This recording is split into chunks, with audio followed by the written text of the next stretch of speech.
Welcome to Justice Reloaded HD. Today, I just want to ask you one simple question. When you've fallen, who was the first to hold you instead of blaming you?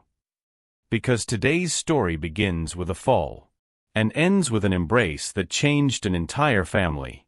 If you believe in stories that heal, that feel close to the heart, and gently restore faith in people, go ahead and hit that like button, and don't forget to subscribe to Justice Reloaded HD. Every week, we bring you small, quiet moments that reach the deepest corners of the soul. The afternoon sun spilled golden light across the cobblestone patio of a quiet little diner nestled near a blooming garden in Santa Fe, New Mexico. The hum of conversations and clinking silverware filled the air, blending with the scent of freshly brewed coffee and grilled sourdough sandwiches. At a corner table shaded by a striped umbrella, Thomas Reed sat in silence, his suit jacket draped neatly over the back of his chair. He was a man of wealth, one of the city's most powerful real estate developers, but even more than that, he was a man of boundaries. Neatly drawn, tightly guarded. Especially when it came to his son. Leo, just 8 years old, was seated across from him, quietly finishing his grilled cheese. The boy's left leg, partially paralyzed from birth, rested in a small brace, his crutch leaning beside him like a quiet companion. Leo rarely spoke in public, and even more rarely moved without hesitation. But today, he seemed to be trying. As Thomas reached for the check, Leo quietly stood, grabbing his crutch, preparing to walk back to the car. It happened in an instant. His foot caught the edge of a rug laid out on the cobblestones, a harmless detail to most, but for Leo it was a trap. His crutch slid, and he went down, landing with a thud that silenced the nearby tables. Forks froze mid-air. A woman gasped. One man stood halfway, unsure whether to intervene. But no one moved. No one, except the waitress. Hannah Wells had been wiping down a table when she saw the boy fall. She didn't hesitate. She didn't ask. She didn't speak. She simply dropped to her knees beside him, gently gathering him into her arms like she'd done it 100 times before. Her touch was firm, but calm, no panic, no fuss, no pity. Just presence. Leo didn't cry. His lip trembled, but his eyes were dry.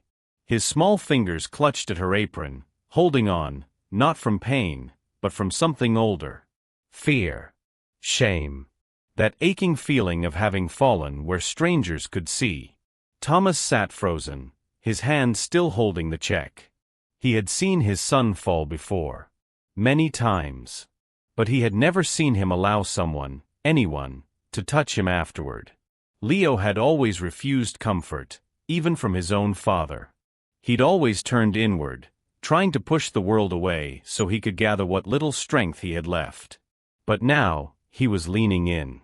His head, covered in fine dark curls, rested on Hannah's shoulder. His breathing slowed. And for the first time in a long time, he didn't seem afraid of being seen. Hannah didn't say a word. She just held him there, like she had all the time in the world. Around them, the moment stretched. The customers looked away, unsure if they were intruding on something private. Thomas watched. And something in him, something hidden beneath decades of hard lines and business deals, shifted. It wasn't just the fall. It was the fact that someone had knelt. That someone had seen his son as more than a disability. And that Leo had let her in. He didn't know it then, but this small, silent gesture would be the beginning of something far bigger than any deal he'd ever signed. A change was coming. And it had started with a fall. The next morning, as the first light filtered through the lace curtains of the diner's front window, Hannah Wells found an envelope tucked neatly under a coffee mug at her usual station.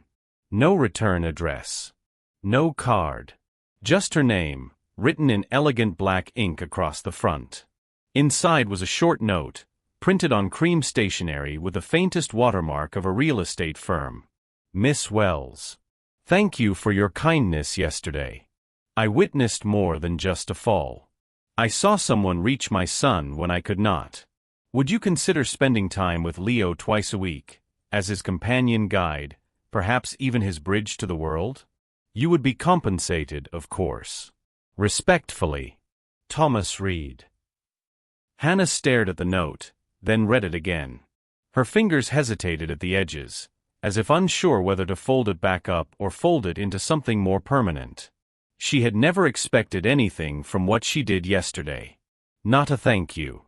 Certainly not a job offer from a billionaire. She thought about it during her break, sitting on the back steps behind the kitchen, the scent of bacon grease still clinging to her apron.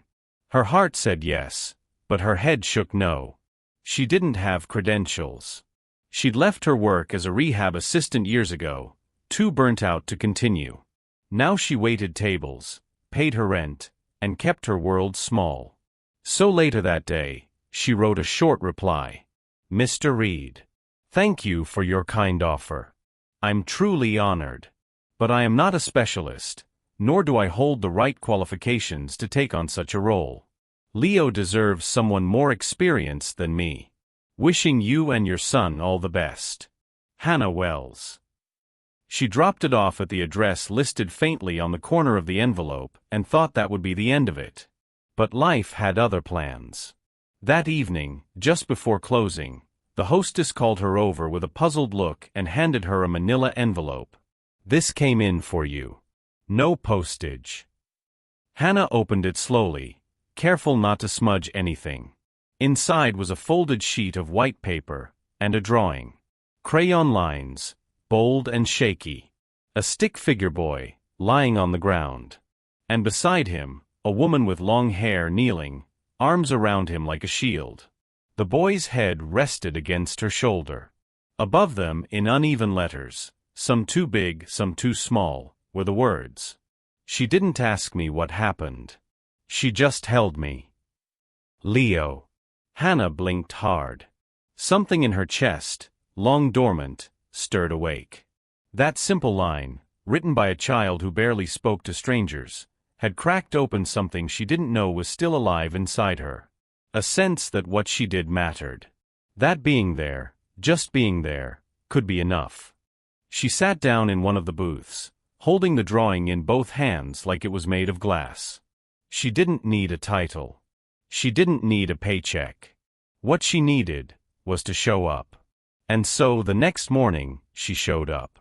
Not with a resume. Not with a therapy plan. Just with steady eyes, steady hands, and a quiet promise to be there the next time Leo fell. Hannah never came with a clipboard.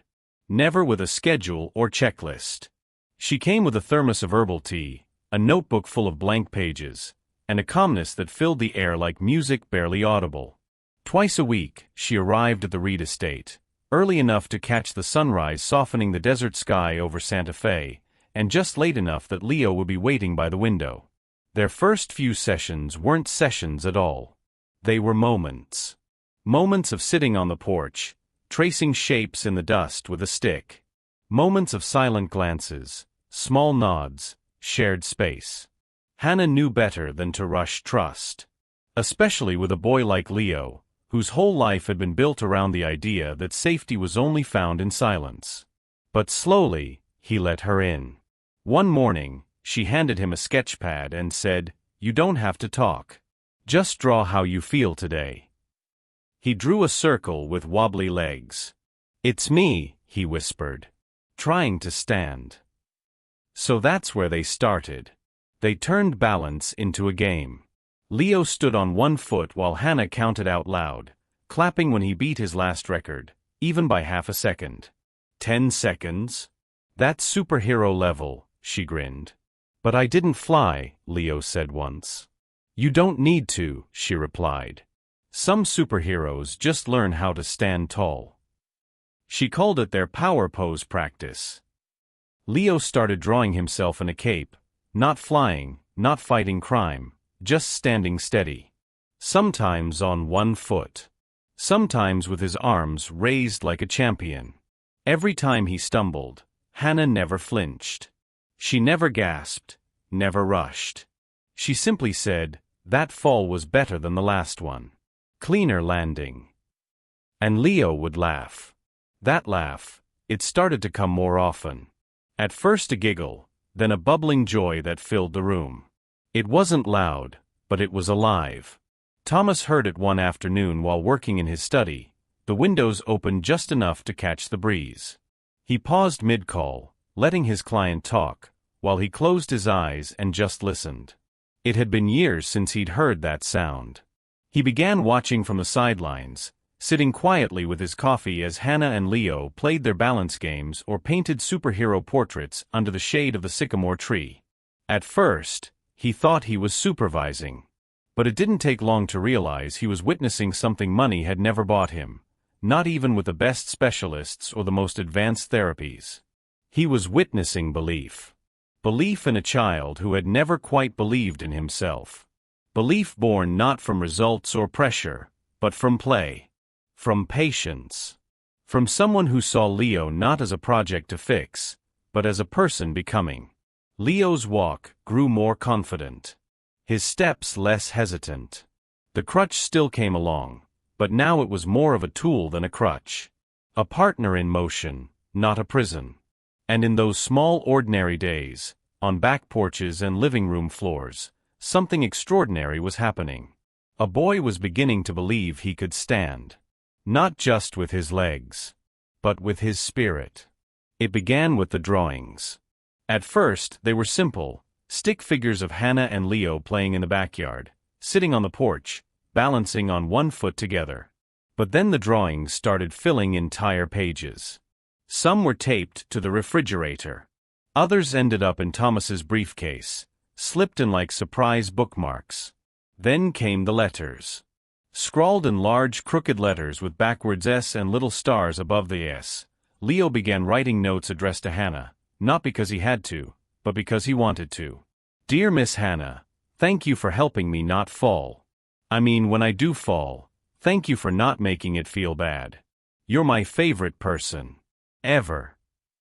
Thomas found one such note tucked inside Leo's storybook one night. He read it twice, then set it down slowly, his chest tightening with a strange kind of ache.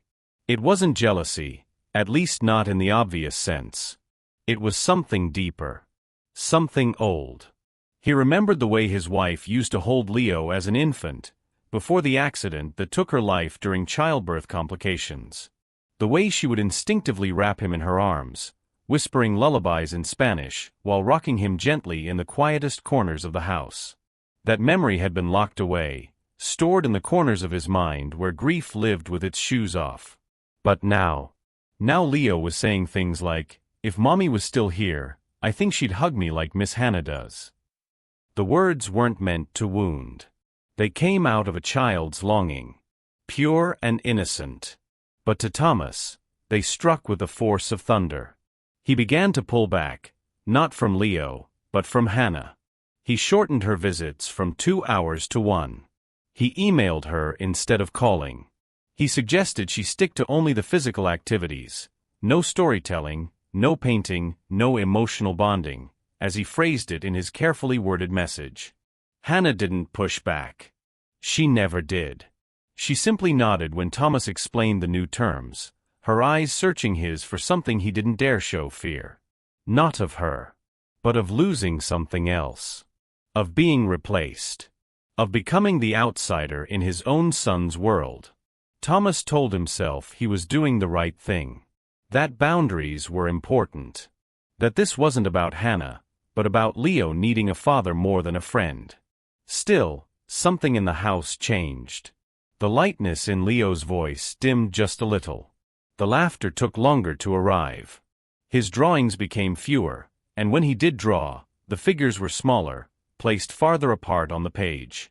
One evening, Thomas watched as Leo finished a new drawing at the kitchen table.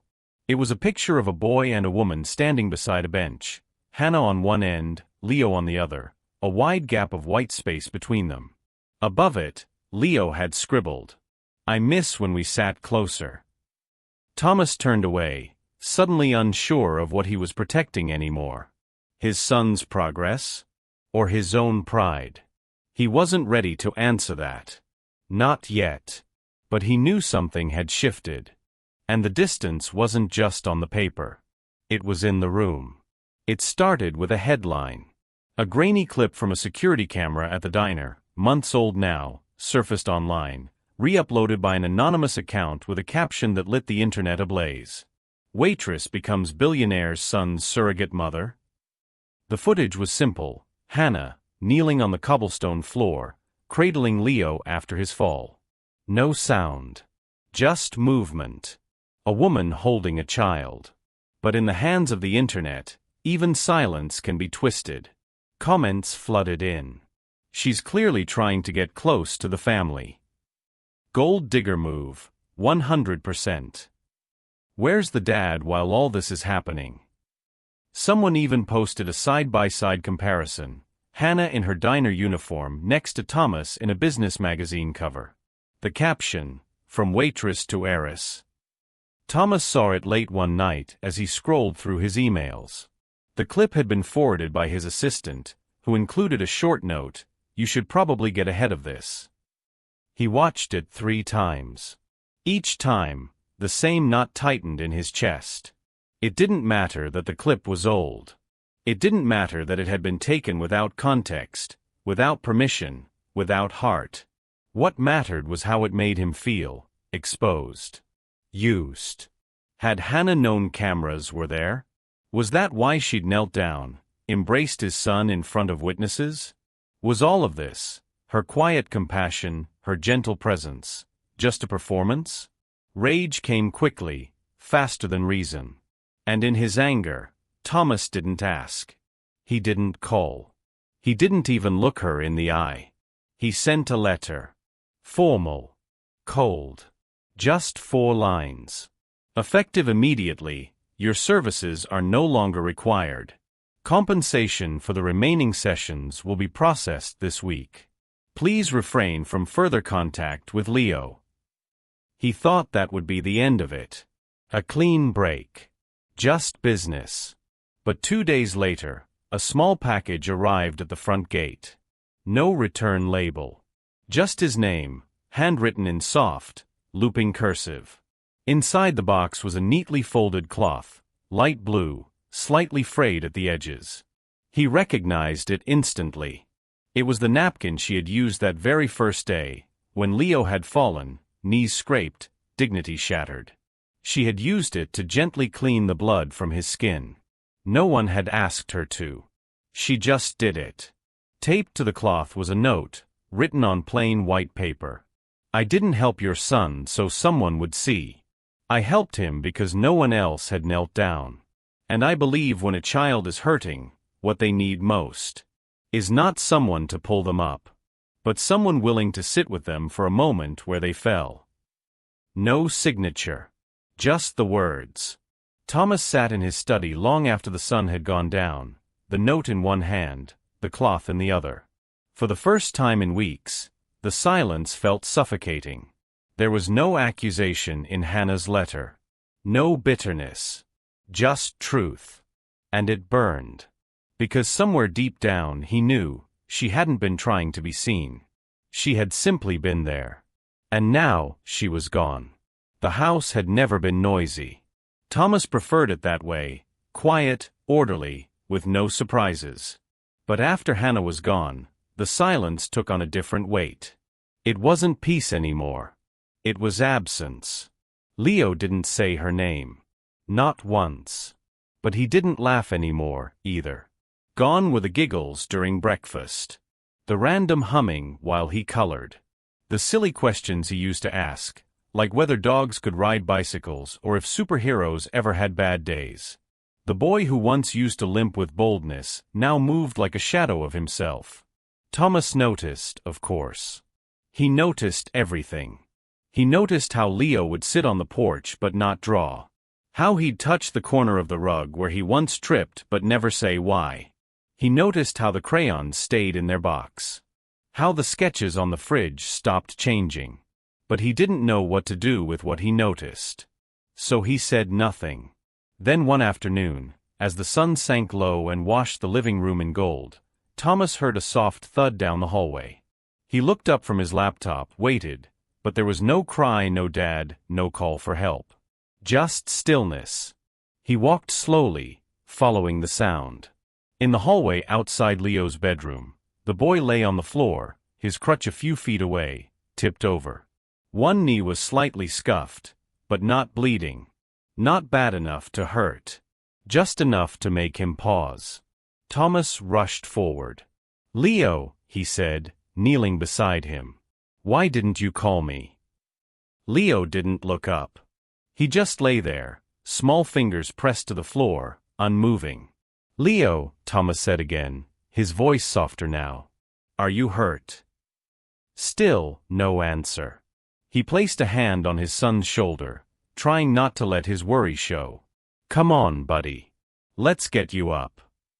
Leo turned his head slowly, his voice barely a whisper. "I didn't want to get up yet." Thomas blinked. "Why not?"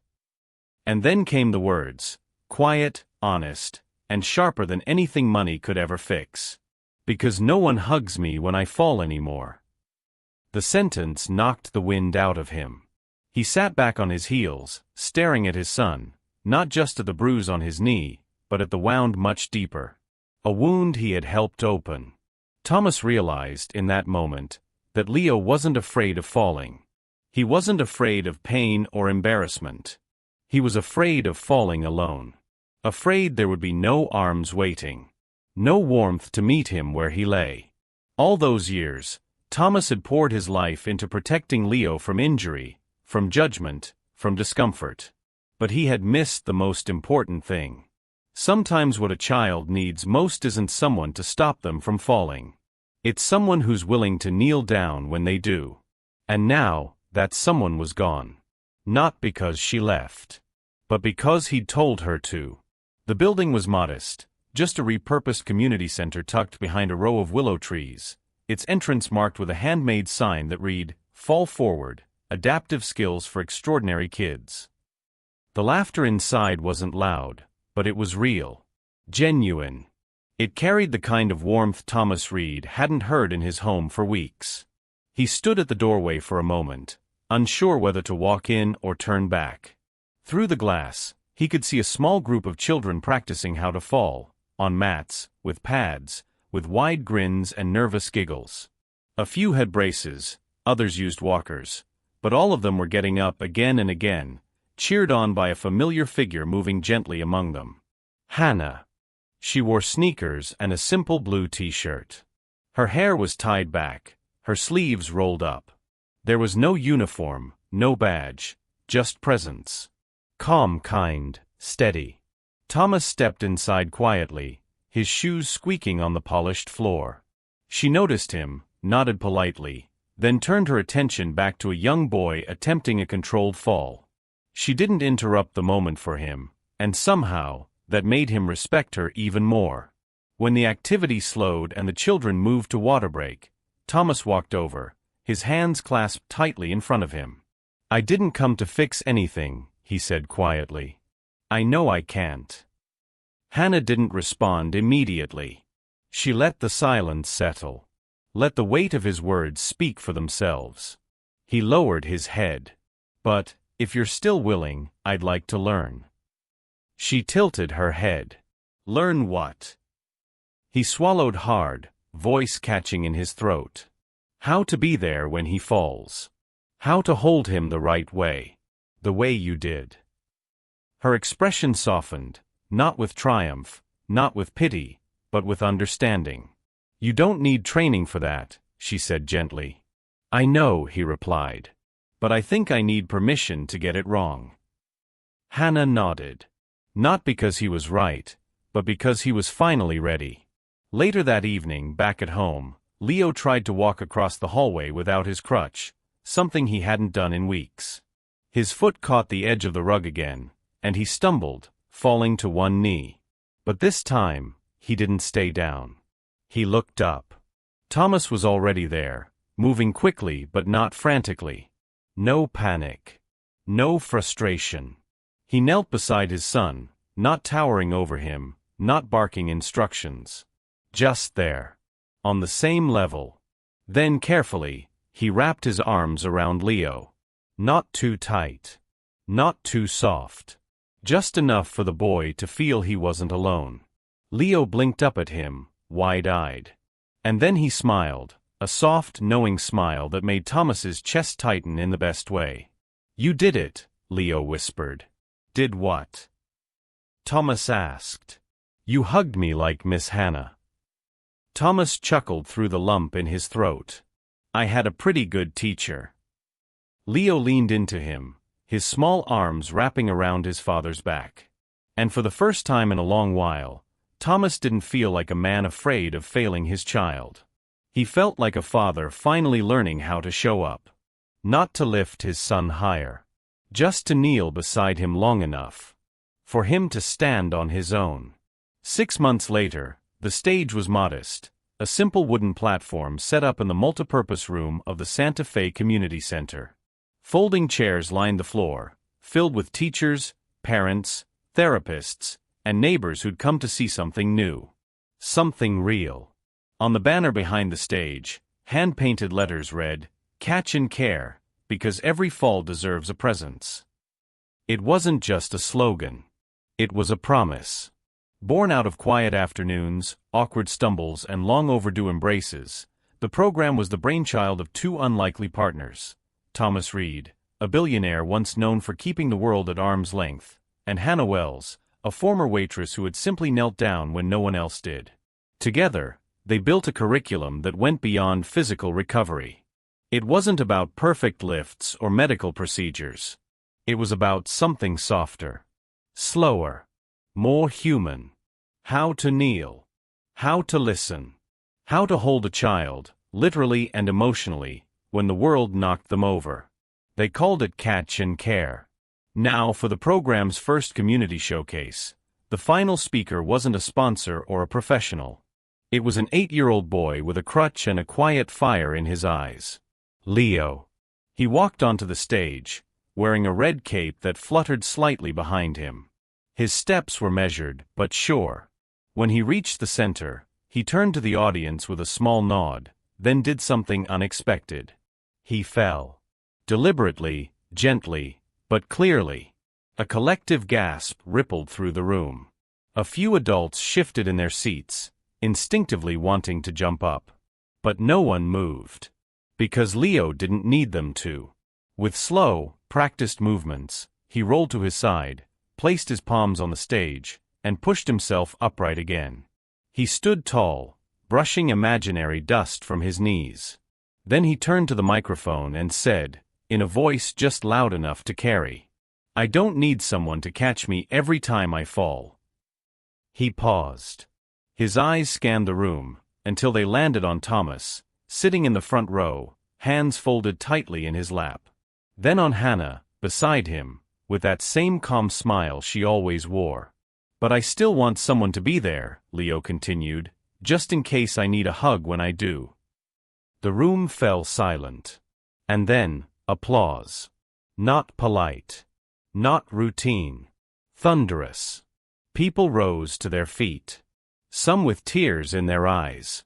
Others with hands over their mouths. Thomas stood too, but not before brushing a tear from his cheek.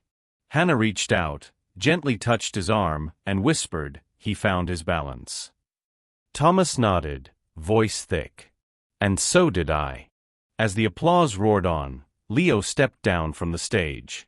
He didn't rush into anyone's arms. He didn't need to. But when he reached his father, he leaned in, just enough for a small, quiet embrace. No cameras. No spotlight.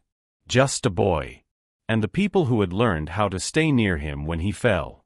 Catch and Care wasn't just a program anymore. It was a movement. A way to teach the world what Leo had learned too young, and what Thomas had taken too long to understand. That sometimes presence is the real rescue. If you believe that the right hug at the right time can help a child rise for a lifetime, go ahead and leave a like on this video. And don't forget to subscribe to Justice Reloaded HD for more heartfelt stories that honor the quiet strength of human kindness. Thank you for watching all the way to the end. We'll see you next time.